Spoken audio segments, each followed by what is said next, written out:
سیاسی میدان کی ہر بڑی خبر سے آگاہ رہنے کے لیے ہمارے چینل آزاد سیاست کو سبسکرائب کریں اور بیل آئیکن کو پریس کریں۔ السلام علیکم ایوری ون، آپ دیکھ رہے ہیں آزاد کاسٹ اور میں ہوں Nausheen Tariq. P T I نے لچک دکھاتے ہوئے حکومت سے کہا ہے کہ وہ کمیشن کا اعلان کرے، ہم مذاکرات ہولڈ کر لیتے ہیں، جبکہ ہم نے دیکھا کہ کل عمران خان صاحب تو مذاکرات کال آف کر چکے تھے۔ اگر حکومت کمیشن نہیں بناتی اور پی ٹی آئی مذاکرات نہیں کرتی تو پھر سیاسی حالات کیا رخ اختیار کریں گے؟ پولیٹیکل اسٹیبلٹی پر بھی ایک کوسچن مارک ہے، اس پر بھی ہم بات کریں گے۔ اس کے علاوہ عدلیہ میں جو ہلچل ہے اور اس کی کچھ انسائٹس ہیں، اس پر بھی ہم بات کریں گے، اور اس سب پر بات کرنے کے لیے میرے ساتھ موجود ہوں گے سینئر صحافی اور تجزیہ کار حسن ایوب خان صاحب۔ السلام علیکم، کیا حال چال ہے؟ خیریت سے ہیں؟ میں ٹھیک، آپ کیسے؟ جمعہ مبارک ہو آپ کو جی۔ آپ کو بھی مبارک۔ مجھے پچھلا جمعہ بھی مبارک تھا، یہ والا جمعہ بھی مبارک ہے۔ اچھا، دیکھیں نا، پٹیالہ کے چانسلر کو بطور چانسلر 7 دن ہو چکے ہیں، یعنی وہ 14 سال کی جو مدت ہے، ویسے مدت 14 سال کی نہیں ہوتی چانسلر کی، 4 سال کی مدت ہوتی ہے، جو میں کہتا ہوں کہ جو چانسلر ہیں اڈیالہ کی وہ اپنی مدت پوری کریں گے۔ تو اب 4 سال کی مدت ہے ان کی، اور آپ دیکھ لیں کہ 7 دن اس میں سے اب کم ہو گئے ہیں، مائنس کر دیں جی آپ، تو 14 سال میں سے اب ان کی سزا 7 دن کم 14 سال ہے۔ 14 سال ہے۔ اچھا یہ تو اور بشرا بیگم کی ہاں جی 7 دن کم 7 سال ہے سزا۔ اوکے اچھا یہ تو بتائیں کہ یہ جو پی ٹی آئی نے تھوڑی لچک کا مظاہرہ کر لیا دوبارہ سے کہ حکومت اعلان کرے کمیشن کا، ہم ہولڈ کرتے ہیں، یہ حکومت اعلان نہیں کرے گی، یہ مذاکرات نہیں کریں گے، تو حالات کس طرف آپ جاتے ہوئے دیکھتے ہیں؟ دیکھیے، پاکستان تحریک انصاف کی جو اس وقت قیادت ہے وہ بہت زیادہ کنفیوز ہے۔ اب ان کے پاس آپشن کوئی نہیں بچا۔ دیکھیں، سیاسی جماعت کا آخری کارڈ ہوتا ہے سڑکوں پر آنا، سڑک کو گرم کرنا۔ وہ سڑک کو تو پہلے گرم کیا، اور جو پہلا آپشن ہوتا ہے وہ مذاکرات کا ہوتا ہے، اور مذاکرات جب ناکام ہوتے ہیں تو وہ کہتے ہیں ہم سڑکوں پر آ جائیں گے۔ یہ الٹا چلے ہیں۔ یہ اپنا آخری کارڈ انہوں نے جو ہے وہ سب سے پہلے استعمال کیا، اور پھر وہ سول نافرمانی لے کر آئے، اور پھر اس کے بعد مذاکرات میں آئے۔ ٹھیک ہے جی، اب یہ مذاکرات کے لیے آتے ہیں، تو مذاکرات میں بھی ان کا کنفیوژن یہ ہے کہ انہوں نے 40 ڈیز لگائے اپنی صرف 2 جو مطالبات ہیں وہ پیش کرنے میں۔ صحیح، ٹھیک ہے، 40 دن کا وقت لیا تحریری اپنی جو ڈیمانڈز ہیں وہ دینے میں، اور پھر اس کے فوری بعد 7 دن کی ڈیڈ لائن دیتے ہیں، اور پھر کہتے ہیں جی کہ ہمیں آپ کمیشن بنائیں، ادروائز ہم مذاکرات ختم ہیں، اور پھر اعلان بھی کر دیا ختم ہے، اور پھر کہتے ہیں جی ختم جب چیز ہو جاتی ہے یا ختم ہوتی ہے یا نہیں ہوتی، یا مذاکرات ہوتے ہیں یا مذاکرات نہیں ہوتے۔ اب یہ کہہ رہے ہیں جی کہ اگر حکومت کمیشن بنا دے تو پھر ہم مذاکرات میں بیٹھ جائیں گے۔ سائز ہوئے نا حسن صاحب کے کنفیوز ہیں، ان کو سمجھ نہیں آ رہی۔ دیکھیں، جو اڈیالہ کے چانسلر ہیں ان کو امید ختم ہو چکی ہے کہ مذاکرات کے ذریعے کسی قسم کی ان کو ریلیف ملے، تو لہٰذا ان کے لیے مذاکرات ہوں نہ ہوں ایک برابر ہے، کیونکہ عمران خان صاحب کو تو 14 سال کی سزا ہو چکی ہے۔ ان کا میٹر اب جانا ہے اپیل کے اندر۔ جب اپیل میں انہوں نے جانا ہے، ریلیف اگر ان کو مل سکتا ہے تو عدالت سے مل سکتا ہے، تو پھر حکومت کے ساتھ مذاکرات میں ان کا کیا فائدہ ہے؟ اور ویسے بھی میں نے آپ کو پلان بتا دیا تھا کہ ان کا جو پلان بی تھا اس میں ان کا جو ہدف ہے وہ پاکستان کے نیوکس ہیں، پاکستان کے نیوکلیئر پروگرام جو ہے اس کو بھی ٹارگٹ کیا جائے گا۔ جو بیرونی قوتوں کے کہنے کے اوپر وہ لوگ جو کہ پی ٹی آئی کا انٹرنیشنل چیپٹر ہے، جو لوگ باہر بیٹھے ہوئے ہیں، جبران الیاس وغیرہ، وہ بیرونی قوتوں کے ہاتھ میں کھیل رہے ہیں۔ ان لوگوں نے، اور جیسا عادل راجہ ہو گیا، حیدر مہدی ہو گئے، یہ لوگ انہوں نے پاکستان کے نیوکلیئر پروگرام کے اوپر یا پاکستان کی جو دفاعی ادارے ہیں ان کے اوپر حملہ کرنا ہے۔ ان کا ایک ہی ٹارگٹ ہے، اور ان کی تکلیف بھی ان کو جو ہے یہی ہے کہ پاکستان کیوں مضبوط اور مستحکم ہے، کیونکہ اس وقت آپ کو پتا ہے کہ جو جوش لابی ہے اور اسرائیل وہ بڑا ایکٹیویٹ ہے، اور دیکھیں نا ٹائمز آف اسرائیل کے اندر عمران خان صاحب کے حق میں آرٹیکلز چھپے ہیں ٹائمز آف اسرائیل کے اندر۔ کبھی کسی اور پاکستانی پولیٹیشین سے متعلق کو بات چھپی؟ اچھا، ہیومن رائٹس وائلیشن ہو رہی ہیں تو کیا عمران خان کے ساتھ اگر ہو رہی ہیں یا باقی لوگوں بھی کوئی اس کے وکٹم ہیں؟ کانگریس کے ارکان نے بھی ان کے حق میں ٹویٹ کیا اگر باقی لوگ وکٹم ہیں، اگر عمران خان اکیلا نہیں ہے تو پھر وہ پاکستان میں ایک اسپیسیفک بندے کے لیے کیوں آواز اٹھا رہے ہیں؟ سپوزٹلی اگر اندھیر نگری مچی ہوئی، ایک منٹ کے لیے ان کی بات مان لیتا ہوں میں کہ جی پاکستان میں اندھیر نگری ہے، تو اندھیر نگری کا وکٹم صرف عمران خان ہے؟ کیا اور کوئی لوگ نہیں ہو سکتے؟ کیا اور لوگ نہیں ہیں جو اس وقت جیلوں میں ہیں، جن کو سزائیں ہوئی ہیں، یا جن کے جو ہے گھروں پر ریڈ ہوتے ہیں؟ تو یہ بیسکلی ایک بندے کے لیے یہ بات اس لیے کرتے ہیں کہ ان کا ایسٹ ہے۔ اب بانی چیئرمین تحریک انصاف جو کہ اڈیالہ کے چانسلر کے عہدے پر موجود ہیں اس وقت، ان کو مذاکرات ان کو بھی سوٹ نہیں کرتے، سو لہٰذا ابھی مجھے مذاکرات کا کوئی مستقبل دکھائی نہیں دے رہا۔ یہ جو بیرسٹر غور صاحب کی بات ہے اس بات کو بھی آپ زیادہ اہمیت نہ دیں. ویسے حکومت کمیشن بنا کیوں نہیں دیتی؟ اس میں ان کے لیے مذائقہ کیا؟ حکومت بھی تو ان کو وجہ دے ہی جا رہی ہے نا. نہیں, کیا وجہ جی؟ کمیشن کا اعلان کر دے. کے حوالے سے جو کیسز ہیں criminal cases already pending before court ہیں. آدھوں کے تو ٹرائل جو ہے وہ شروع ہو چکے ہیں, انڈائٹمنٹ ہو چکی ہوئی ہے.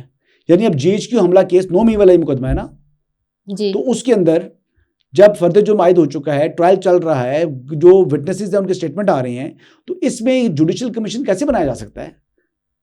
مین مطالبہ تو 9 مئی ہے نا. پھر جو 26 نومبر تو انہوں نے بیچ میں ایڈ کر لیا انہوں نے بیچ میں. 26 نومبر میں تو مرتے ہیں نا یہ خود, اور 9 نومبر میں جو ہے وہ پہلے پھنس چکے ہیں. تو بیسکلی اب یہ جو ایشو ہے یہ ایشو بیسکلی ویسے ایک موقف بنایا جا رہا ہے, رائے فرار ہے, مذاکرات نہیں ہوں گے. تو سیاسی حالات پھر آپ کو اور ابتر نہیں دکھائی دیتے؟ نہیں, میکسیمم کیا کریں گے, سڑکوں پر آئیں گے. کیا علی مین گنڈا پور دوبارہ اسلام آباد پر حملہ کریں گے؟ کریں. پچھلی مرتبہ لوگوں نے نماز پڑھنے باتھ روم جو کہہ رہے تھے باتھ روم نہیں جانے دیا, نماز پڑھنے نہیں جانے دیا, تو اس مرتبہ تو حالات اس سے بھی ورس ہوں گے. پچھلی مرتبہ بھی جب آتے ہیں علی مین گنڈا پور 1500 اپنا کارکن گرفتار کرا کے وہ جا رہے ہیں. کبھی جناب اپنی جو ہے نا فائر بریگیڈ کی گاڑیاں جو ہے وہ ضبط کروا کے جا رہا ہوتا ہے, کبھی ایمبولینسز ضبط کروا کے جا رہا ہوتا ہے. ایک تو سرکاری مشینری کا بے دریغ استعمال کرتے ہیں, سرکاری وسائل استعمال ہو رہے ہوتے ہیں, سرکاری کرین استعمال ہو رہے ہوتے ہیں, وہ چیزیں نہیں کرتے ہیں. پھر وہ لوگوں کو جو ہے گرفتار بھی کرواتے ہیں, اور کئی سرکاری ملازم بیچ میں سے نکلتے ہیں. پھر کئی KP پولیس کے لوگ نکل رہے ہیں, KP کے محکموں کے لوگ نکل رہے ہیں. تو یہ بڑا انفارچونیٹ ہے. یعنی فیڈرل گورنمنٹ کے خلاف آپ اپنی پروونشل جو آپ کا ہے مشینری اس کو استعمال کر رہے ہیں یار. اچھا حسن صاحب یہ بتائیں, یہ عمران خان نے مذاکرات کے خاتمے کے اعلان کے ساتھ ہی ایک اور اناؤنسمنٹ کی, شیخ وقاص اکرم کو پبلک اکاؤنٹس کمیٹی کے امیدوار سے ہٹا کر جنید خان کو نامزد کر دیا. اس تبدیلی کی کیا خاص وجہ ہو سکتی ہے, اور جنید خان ہی کیوں؟ دیکھیں, ان سب سے پہلے جو ہے نا شیر افضل مروت صاحب کو PSC کا چیئرمین لگانے کے حوالے سے فیصلہ ہوا تھا. کیا شیر افضل مروت صاحب PSC کے چیئرمین بن چکے ہیں؟ نہیں بنے نا. اچھا, تو شیخ وقاص اکرم صاحب کا نام آیا تھا اس کے بعد, تو کیا شیخ وقاص اکرم صاحب جو ہے وہ PSC کے چیئرمین بنے؟ یہ وہ لالی پاپ ہے جو ہر ایک کو وہ دے رہے ہیں جو کوئی بھی جو چکھ بھی نہیں سکتا. سو لہٰذا جب تک حکومت کے ساتھ ورکنگ ریلیشن میں PTI نہیں آئے گی, ان کو پبلک اکاؤنٹ کمیٹی کی چیئرمین شپ نہیں ملنی. اور پنجاب کے اندر جو دے دی گئی ہے وہ بھی سمجھ لیں, غنیمت سمجھ لیں. پنجاب میں PSC 1 پاکستان تحریک انصاف کو دے دی گئی ہے میرے خیال سے. اچھا, ہاں جی, وہاں پر 3 کمیٹیز ہیں, PSC 1, 2, 3. تو جو 2 ہے وہ پاکستان پیپلز پارٹی کے پاس ہے, اور 3 ہے وہ میرے خیال سے احمد اقبال صاحب ہیں اس کے. PSC جو 2 ہے اس کے گیلانی صاحب ہیں, جو یوسف رضا گیلانی صاحب کے بیٹے چیئرمین ہیں. اور جو PSC ہے 3 اس میں احمد اقبال صاحب ہیں جو کہ SN اقبال صاحب کے صاحبزادے ہیں. اوکے, اور PTI کو میں کون سا رکن ہے میں نے اس کا نام بھی نہیں سنا ہوا. اوکے, اچھا یہ بتائیے, سپریم کورٹ میں جو آپ کہہ رہے ہیں کہ چائے کی پیالی میں طوفان ہے, تو یہ کچھ طوفان بڑھتا ہوا دکھائی دے رہا ہے. 26ویں آئین ترمیم کو بچانے کے لیے 27ویں آئین ترمیم تو نہیں لائی جائے گی؟ نہیں, دیکھیں, اگر تو آپ نے آئینی ترمیم کر لی ہے تو آئینی ترمیم کو سٹرائک ڈاؤن کرنا کو خالہ جی کا گھر ہے, کیا سمجھ رہی ہیں؟ وہ آئین پاکستان ہے. اس آئین پاکستان سے ہی اگر وہ جو فنڈامنٹلز آف کانسٹیٹیوشن ہے اس سے متصادم نہیں ہے, یا جو اسپرٹ آف کانسٹیٹیوشن سے متصادم نہیں ہے, تو اس کو آپ کس طرح سٹرائک ڈاؤن کر سکتے ہیں؟ تو میرے خیال سے جو فریمرز آف کانسٹیٹیوشن ہیں, جو پبلک ریپرزینٹیٹیوز ہیں, ان کی 2/3 اکثریت نے اس کے حق میں ووٹ دیا ہوا ہے. یہ 2, 4, 5 معززین بیٹھ کر یہ فیصلہ دیں گے تو اس کا ریئیکشن بھی آئے گا. ایسا نہیں ہوتا. اور پارلیمنٹ نے جو اپنی انکروچ سپیس تھی وہ دوبارہ ریکلیم کی ہے. اس طرح نہیں ہے جس طرح انہوں نے سمجھ لیا, اور میرے خیال کے مطابق یہ فل کورٹ بنانے کے حوالے سے میکسیمم فیصلہ دینے کی ان کے اغراض و مقاصد ہیں. حالانکہ کنٹیمپٹ کے اندر میٹر ہوتا ہے بٹوین کنٹیمنر اینڈ کورٹ. جو ایڈیشنل رجسٹرار ہیں ان کو, نظر آباد صاحب کو, اگر آپ نے کنٹیمپٹ نوٹس دیا تو سزا ان کو دے سکتے ہیں آپ. ٹھیک ہے جی, سزا دیں گے, کس بات پر سزا دیں گے؟ کیا آپ کو یہ کیس سننے کا آپ کے پاس اختیار ہے؟ آئین پاکستان کے تحت نہیں ہے. جب آئین پاکستان کے تحت آپ کے پاس اختیار نہیں ہے, پھر آپ کیس سن رہے ہیں, تو پھر آپ جو ہے وہ جوڈیشل مس کنڈکٹ کے مرتکب ہو رہے ہیں. یہ تو فیصلہ محفوظ کر کے یہ جو 2 معزز ہیں انکلوڈنگ جسٹس منصور علی شاہ, میرے خیال کے مطابق وہ پھنس چکے ہیں. اور وہ پھنسنے کی وجہ یہ ہے کہ اب وہ فیصلہ دیں گے تو کیا فیصلہ دیں گے. اور مزے کی بات یہ ہے کہ جو انہوں نے ایک آرڈر دیا اور ان کو کنٹیمپٹ کا نوٹس دیا, اس آرڈر کو چیلنج کر لیا ہے انہوں نے سپریم کورٹ کے اندر ہی, تو اس کے اوپر ایک لارجر بینچ بن چکا ہے. 5 ممبر جسٹس جمال خان مندوخیل کی سربراہی میں, اور اس میں جسٹس اطہر من اللہ صاحب بھی شامل ہیں جی, وہ شامل ہیں, جسٹس شاہد وحید ہیں, ٹھیک ہے جی. اور اس میں جو محمد علی مظہر صاحب ہیں, جسٹس محمد علی مظہر کے سینیورٹی وائز بتائیں تو مطلب اس میں تو میں نام اوپر نیچے کیے ہیں. تو دیکھیں 3 تو وہ ہیں جن کو آپ جسٹس منصور علی شاہ صاحب کے لائک مائنڈ سمجھ رہے ہیں آپ, اوکے ٹھیک ہے جی, ٹھیک ہے, جو جسٹس سمتا بندیال کے لائک مائنڈ تھے, ٹو بی ویری فرینک. تو اس میں سے اب دیکھتے ہیں کہ یہ جو ججز ہیں یہ کیا فیصلہ دیتے ہیں. جسٹس محمد علی مظہر اور حسن نظر رضوی بھی میرے خیال سے اس کا حصہ ہیں. تو یہ 2 ججز بھی بڑے امپورٹنٹ ہیں, اور میرا خیال ہے سماعتیں کب سے سٹارٹ ہیں اس کی؟ منڈے کو, 7 کو. اوکے. اس میں جو آئین سے متصادم انہوں نے فیصلہ دیا ہوگا اس نے قائم نہیں رہنا, اور جو ججمنٹ دیں گے وہ بھی امپلیمنٹ ہوتی مجھے دکھائی نہیں دے رہی. اب انہوں نے موقف یہ رکھا ہوا ہے کیونکہ ہم نے جوڈیشل آرڈر دیا, ٹھیک دیا, غلط دیا, اس کو آپ انتظامی آرڈر سے کمیٹی جو ہے وہ انڈو نہیں کر سکتی. مدبانہ گزارش یہ ہے کہ کیا آپ کو کیس سننے کا حق تھا؟ جواب ہے نہیں. اچھا, کیا آپ اس کیس میں کوئی آرڈر پاس کر سکتے تھے؟ جواب ہے نہیں. اس طرح کے 3 مقدمات اور جو کہ غلطی سے لگ گئے ہیں نارمل بینچ کے سامنے, اس میں ان کو پھر آپ نے واپس کانسٹیٹیوشنل بینچ کو آپ نے خود ریفر کیا ہوا ہے. یعنی اس کی پیچھے جو ہے وہ ایگزامپل موجود ہے, پریزیڈنٹ موجود ہے, نظیریں موجود ہیں. اگلی بات, آج میں وہ سوال کرنا چاہتا ہوں, وہ لوگ جو کہ کانسٹیٹیوشنل کوڈ کے مخالف تھے وہ کہتے تھے جی کہ کانسٹیٹیوشنل کوڈ کیوں بنا رہے ہیں, کانسٹیٹیوشنل بینچ بنائیں. اگر آج کانسٹیٹیوشنل کوڈ بنا ہوا ہوتا, ٹھیک ہے جی, اور کانسٹیٹیوشنل کوڈ کا اپنا سیکریٹریٹ ہوتا, تو یہاں پر مخالفت برائے مخالفت ہے نا. وہ چیف جسٹس قاضی فائز عیسیٰ کے مجھ سے متعلق ان کو خدشہ تھا کہ وہ کہیں جو ہے وہ کانسٹیٹیوشنل کوڈ کے اندر اس کے سربراہ نہ بن جائیں. اصل پرابلم یہ تھا. تو وہ اس وقت بھی پی ٹی آئی رو رہی تھی, اور آج بھی پاکستان تحریک انصاف رو رہی ہے. پہلے چیف جسٹس قاضی فائز عیسیٰ برے تھے, آج چیف جسٹس یحییٰ آفریدی برے ہیں.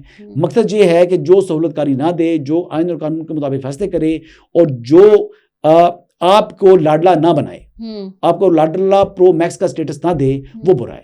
تو میرے خیال کے مطابق کوئی بڑی ہلچل نہیں ہے. ہاں, ہم نے میڈیا نے اس کو ہلچل ضرور بنایا ہوا ہے. جو یہ معاملہ ہے اس متعلق راوی آج بھی چین لکھ رہا ہے. اچھا چلیں, اب لاسٹ کوشچن ایز اے صحافی میں یہ آپ سے پوچھنا چاہوں گی, یہ پی کا ایکٹ پر پوری ہماری صحافی تنظیمیں سراپا احتجاج ہیں, ان کے جو تحفظات ہیں ان کو آپ کس حد تک ویلڈ سمجھتے ہیں؟ کیونکہ یہ بھی تو کہا جا رہا ہے نا کہ حکومتیں اس طرح کے وہ ایکٹ لاتی رہتی ہیں, لیکن جب ان کے خلاف اگر کوئی کل نیوز آئے گی تو وہ کہیں گے یہ فیک نیوز ہے. اچھا مجھے بات بتائیں, ایک طرف تو ہمیں اپنے صحافی برادری سے سننے کو ملتا ہے کہ ملک میں اندھیر نگری ہے, ملک میں کوئی قانون نہیں ہے, کوئی چار دیواری کا تقدس جو ہے وہ اس کا خیال نہیں, حیا نہیں کیا جاتا, لوگوں کو جبری گمشدہ کیا جاتا ہے, فلاں کیا جاتا ہے, اتنی باتیں کرتے ہیں, لا قانونیت کی بات کرتے ہیں. ایک طرف کہتے ہیں کہ جناب کوئی بندہ قانون ہے ہی نہیں ملک میں, دوسری طرف یہ کہتے ہیں کہ جو قانون بنا رہے ہیں یہ کالا قانون ہے. یعنی میری بات سنیں, قانون نہ ہونے سے قانون ہونا بہتر نہیں ہے, ریگولیٹری اتھارٹی نہ ہونے سے ریگولیٹری اتھارٹی ہونا ضرور زیادہ بہتر نہیں ہے. 2 باتیں. تیسری بات یہ ہے کہ جناب ان کو مسئلہ ہے نا جو فیک نیوز پھیلاتے ہیں, اور ان کو مسئلہ ہے نا کہ جو صحافتی تنظیمیں ہیں ان کے پاس چلے جاتے ہیں غلط خبریں دینے کے بعد, ان کے شیلٹر کے اندر جا کے بیٹھ جاتے ہیں, اور ان کو پرابلم یہ ہے کہ جناب جب یہ غلط کام کر کے ہمارے پاس آتے ہیں تو ہم شیلٹر ان کو دیتے ہیں, تو پھر ہمارا قد بڑا ہوتا ہے, پھر ہم حکومت کے سامنے کھڑے ہو جاتے ہیں, پھر حکومت ہم سے مذاکرات کرتی ہے, سب کچھ کرتی ہے. دیکھیں نا, میں خود اگزامپل ہوں کہ جب مجھے طلعت حسین صاحب کی فیملی کو ان سب کو تھریٹس آئے, اس کے بعد ایک پورٹل بنانا تھا PFUJ نے, 3 دن میں وہ بننا تھا, آج 30 دن سے اوپر ہو چکے ہیں, نہ وہ پورٹل کا نام و نشان ہے. اور جو حکومت نے ان کو اسسٹ کرنا تھا PID نے, تو میں نے PIO صاحب سے پوچھا, میں نے کہا جناب کیا آپ نے وہ کام کیا؟ انہوں نے کہا جی ہم کر چکے ہیں اپنا کام. تو پھر ہماری جب تنظیمیں کام نہیں کریں گی, خالی بیانات دیں گی, تو پھر ان بیانات کو تو نہیں دیکھنا نا. میں تو وہ کہوں گا کہ اگر میری اوپر کوئی جو یعنی سوشل میڈیا کے اوپر یا میڈیا کے اوپر الیکٹرانک میڈیا کے اوپر کو اگر میری تصدیق کرے گا تو میں اس کو اکاؤنٹیبل ٹھہرانے کے حوالے سے اس کے خلاف مقدمات دائر کر سکوں. یہ مجھے حق حاصل ہونا چاہیے, اور ان لوگوں کو بھی گرفت کے اندر آنا چاہیے. کوئی شتر بیر مہار نہیں ہے. اور سیکنڈ اس کے بعد یہ ہے کہ بات کہ جو سوشل میڈیا ایپس ہیں ان ایپس کو بھی تو ریگولیٹ کرنا ہے نا آپ نے. ان کو بھی بتانا ہے کہ جناب یہ متنازع مواد ہے, اس کو ریموو کریں, تو ریموو ہو جائے گا. ایک اتھارٹی جب کہے گی ان کو کہ جناب یہ ایک چیز ہے جو کہ فیک نیوز ہے, اس کو ریموو کرے تو ریموو ہو جائے گا. وہ تو ٹھیک ہے, لیکن اگر جیسے حکومت کے خلاف کوئی خبر آتی ہے تو کیا وہ بھی فیک نیوز میں ڈال دی جائے گی؟ کیوں جی, کیوں؟ کیا کورٹ فنکشنل نہیں ہے؟ کیا ہم ان کو چیلنج نہیں کر سکتے؟ حکومت اگر یہ کام کرے تو 199 رٹ میں آپ جا سکتے ہیں. میں جاؤں اگر میرے خلاف حکومت یہ کرنا چاہے. آج تو حکومت ہے نا, کہتے ہیں کہ میری من پسند حکومت ہے, اگر میری مخالف بھی حکومت ہو تو میں 199 رٹ پہ چلے جاؤں اس کو, اور 2+2 4 کر کے دکھا دوں کہ جناب یہ کس طریقے سے مجھے وکٹمائز کر سکتے ہیں. تو میری بات سنیں, بات یہ ہے کہ ایسے وقت آتے ہیں, مشکل وقت زندگی میں, یعنی میرے اوپر بھی زندگی میں بڑا مشکل وقت آیا ہوا ہے. یعنی ایک ٹائم کے اوپر آپ دیکھ رہے ہیں کہ جناب آپ کے ہر چیز پر کنٹرول ہوتا ہے, لیکن ایک ٹائم پر آپ دیکھتے ہیں کہ جی آپ کی جو گھر کے سرپرست ہیں وہی جو ہے وہ تھانے میں ہیں, اور کسی اور چکر میں پولیس اٹھا کے لے گی. تو پھر میں نے بھی فائٹ کیا نا. رحمان ملک صاحب تھے اس ٹائم منسٹر انٹیریئر, لڑا ان سے جا کر, چیف کمشنر اسلام آباد سے لڑا, آئی جی اسلام آباد سے لڑا, اور ان کو میں نے باتیں بھی کی اور اپنا لیگل رائٹ میں نے کنٹیسٹ کیا ہے. تو ایسے نہیں ہوتا. جب اتنی عمر آپ کی ہو جاتی ہے نا, تو آپ نے اگر آپ گراس روٹ کے اندر ہیں اور آپ ایک شہر میں رہ رہے ہو, ایکٹیو ہوں, تو آپ کے اوپر مشکل وقت آتے ہیں. آئے, ٹھیک ہے, آیا, وکٹمائز کرنے کی کوشش کی, لڑا میں آگے سے, تو لڑوں گا, آگے بھی لڑوں گا انشاءاللہ. ٹھیک ہے, بہت شکریہ حسن صاحب. سو ویورز, مزید انسائٹس تک ہمیں اجازت دیجیے. اللہ حافظ.